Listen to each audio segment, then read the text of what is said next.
General Electric's outlook was revised by Moody's to negative, and that means the credit agency could downgrade the stock in the not-so-distant future. That sent shares 4% lower, extending its steep losses over the past year. The revised outlook comes as investors attend the company's annual shareholder meeting, and a lot of GE retirees are not happy.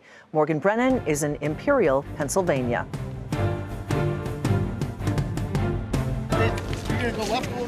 For the first time, General Electric CEO and Chairman John Flannery faced shareholders, many of them retirees, at the company's annual meeting.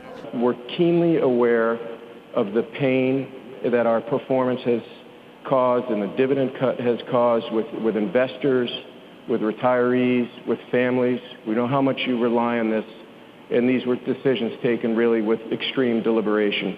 Flannery, who took the helm last summer, said he's focused on making the struggling industrial behemoth simpler and stronger, adding that changes are underway at every level of the company.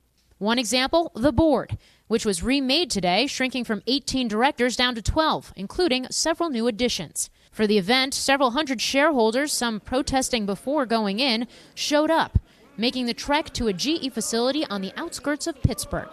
Many are retirees like Susan Strauss, who worked as a machinist for the company for 3 decades and came to hear more about the CEO's plans for a turnaround. We're all very concerned about our security. We depend on our pensions and we depend on the dividends, and they reduced the dividends by half. And yet they encouraged us to buy their stock when we were employees because they matched it 50%.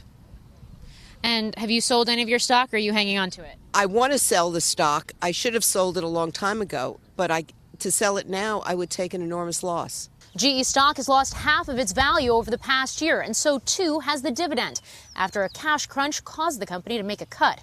That's been especially hard on the blue chips retail investors, which make up more than 40% of GE's shareholder base. These are the prime shareholders that you see here, the ones that spent their whole life working in the shop, day by day, making money for General Electric their whole life, 25, 30, 35, 40 years.